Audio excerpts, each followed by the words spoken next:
loves us on a blank space. Can you fill in the blank on who your middle school speaker is?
am doing this topic. And as you can't see, that's a picture of my family on the slide there. Now, my name is not much of a name, I admit. Last night when I was thinking about what I wasn't going to say today, I thought I'd begin by showing you a couple of pictures. Here's a picture of my wedding where Miss Emily Schumacher became a blank. Let me show you another one. Here's a 3-generation photo of my family. The blank men. When I was about your age, 6th, 7th grade, I had to play baseball for 7 years because of Dad. And so we always had a parade at the beginning of the season, and we had a banner, we'd march through a parade, and we had our uniforms. One year, my uniform came with no last name on it. They thought they wanted one blank. No. And I could swear that everybody was going to be laughing at me in the parade because they all were going to be noticing what wasn't there. Like all the girls I liked when I was in school would tell me, on this theme of nothing, if the phone doesn't ring, it's me. When I was in college, my professor, Dr. Domrose, kept telling me that every time he tried to set up his grade book, he would type in my last name and it would clear the whole grade book. So he had to put a pound sign in front of my name to avoid that command. All right, well, so what else shouldn't I talk about today? I have so little to talk about. Now, I'm not going to read this slide, just read this one for yourself. Oh my goodness, what's this over here? Oh wait, it's over here. You guys can't see this here. Legs hanging out here. Oh my goodness. My old friend. I had him here 10 years ago. Well, let's see how he's doing. Why, Kermit the Frog here. Oh, that's great, Kermit. How are you doing? Oh, there's a different place. We're not in the gym anymore. No, we've got a CPAC now. Oh, that's great. Yeah. So what are we talking about today? We're going to talk, Kermit, we're going to talk about nothing. Nothing. You brought me out for nothing? Certainly you didn't do that to me, Mr. Blank. Well, Kermit, that's what Miss Kraft told me. She told me we should talk about nothing. Nothing. Surely you have something to talk about. No, something is next week. This week is nothing. Surely something must be said. No. We really got a lot not to talk about. All right. Now, sorry.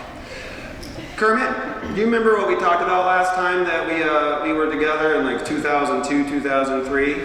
Yes, I do. And we were talking about when I picked you up. Remember that? I remember when you picked me up. Yeah, I was looking for you, and I accepted you into my life. Well, now, Kermit, that's not exactly true. I wasn't lost. Kermit, I found you, remember? That's not how I remember it. No, Kermit. We got to explain this in some different ways. You see, everything that you do is because of me. Like what? Like you're talking. Oh, okay. Like any skills you might have. Like what? Oh, you know I can sing. Oh, would you like to sing for everybody? Why, yes, I like to sing. I know you won't sing, but I will sing. Okay, all right. Well, would you look at that? There's a piano right there. Let's do it, okay? Yes, let's do it.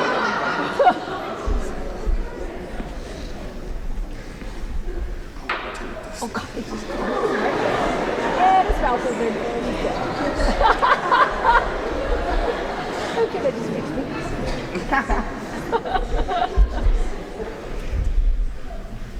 Kermit, what would you like? What would you? Oh, sorry, I'm talking. Kermit, what would you like to do? I'll be on the piano. What would you like to do? I would like to be on drums. Would you like to be on the drums? Yes, I'd like to be on the drums. But that might break it if you're on the drums. How about you just be near the piano?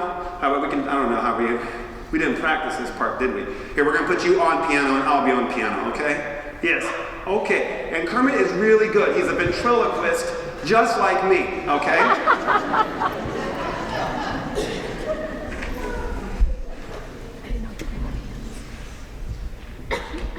Kermit, this will be in A. Watch me for the changes and try to keep up.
So the moon doesn't get to take any credit for lighting up the night. And that is exactly how it is for us as Christians. And that's what the applied class was showing, is that we are nothing without God. What I missed? Well, Kermit, you missed the whole gospel message. That's all right. I'm going to keep believing it anyway, that I do everything. Okay, Kermit, you can keep doing that. But I'm the one that does it for you. Now, Kermit, let's throw some Greek in here, and it goes perfectly with the 3 points that the Applied was making. We're going to ultimately make those. We made one of them already, and the one phrase is a Latin phrase, ex nihilo, which means from nothing. It means out of nothing. And that is exactly what I did for you. I brought you to life out of nothing. It was all me. And the Greeks had another phrase, ex nihilo nihil fit, which means out of nothing, nothing comes. Out of nothing, nothing comes. So how does that work? Nothing, because we got all this, everything around us here. How does all this come to be if it can't come from something? Well, that's the point, Kermit. You see, if all of this, something, can't come from nothing, there's only a couple possibilities. Do you know what one of those possibilities are? That it is eternal. That would be one of the options. That this universe is eternal would be one of those options. But we're going to see that that is not necessarily a workable scientifically option.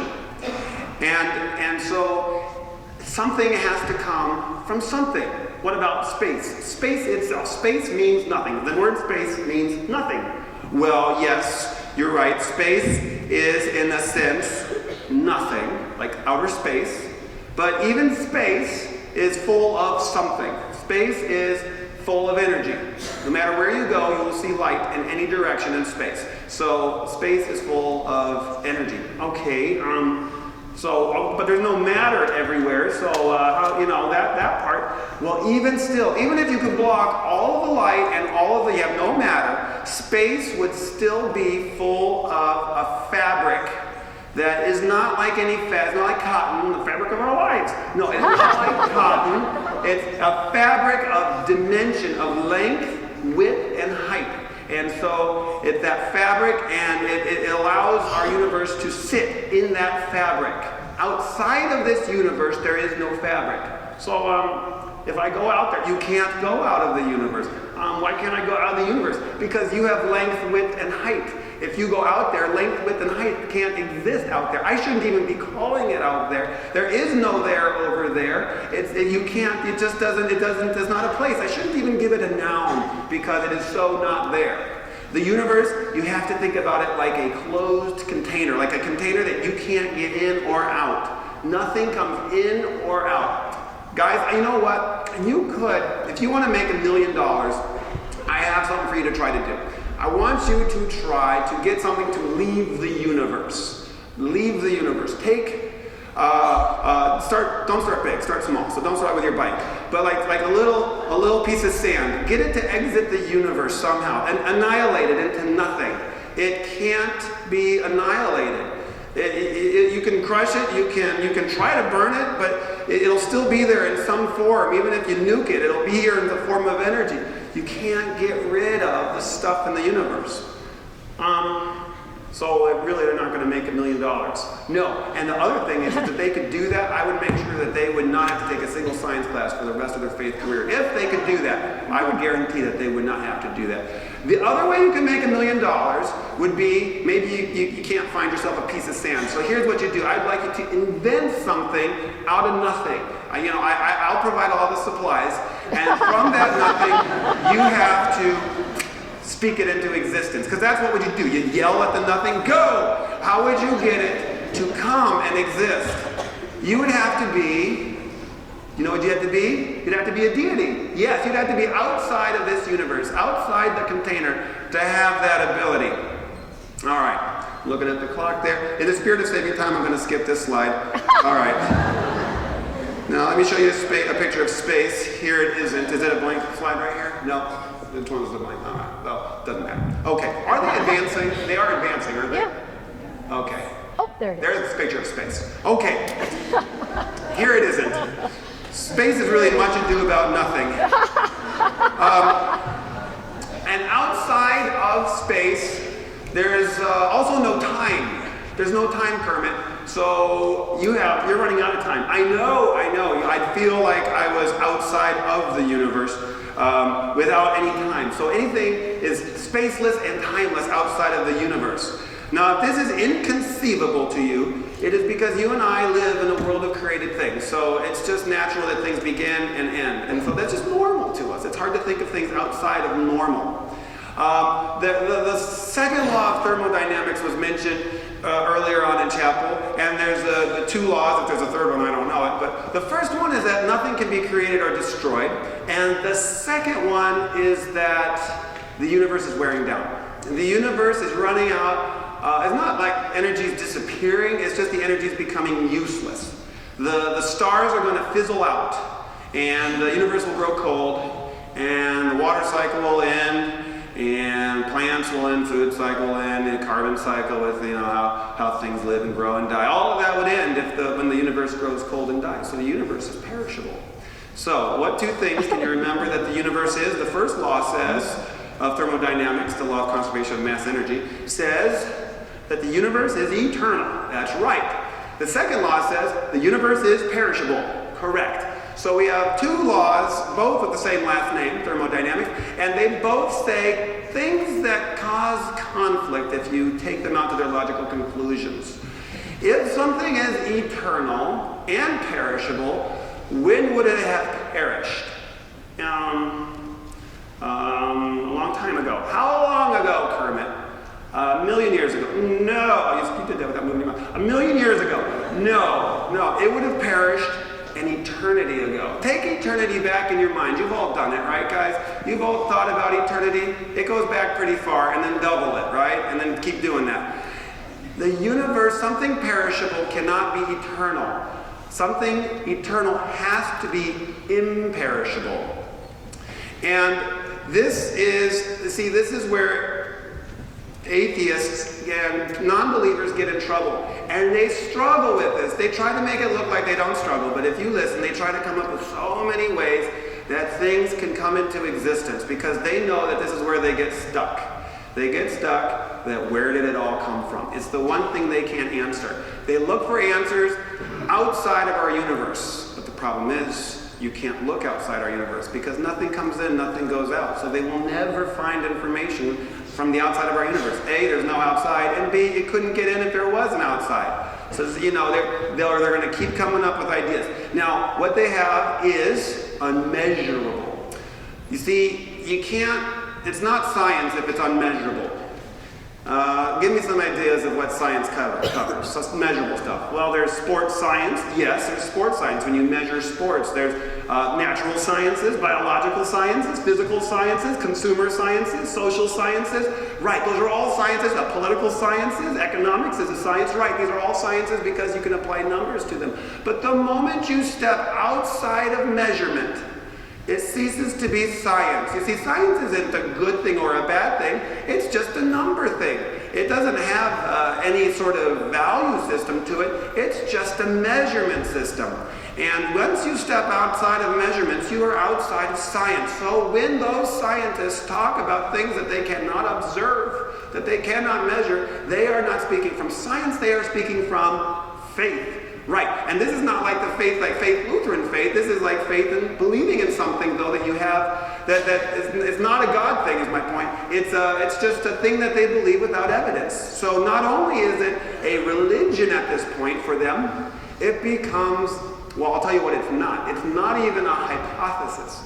Do you remember what I talk about at home sometimes around the dinner table about a hypothesis? Yes, it must be measurable to be a hypothesis. Correct. If it's not measurable, it's not a hypothesis. So this is what scientists have when they think about eternity. They have nothing. They have no belief system that actually counts as worth anything. It doesn't answer any questions. It's all guesses. It's not scientific. It is totally a belief. Is nothing sacred to them? In some ways, nothing is sacred to them. This is where it all. This is where everything comes, and we have common ground when we talk about eternity. Because Christians talk about eternity, and atheists must talk about eternity. Eternity is not something that we can just ignore on either side.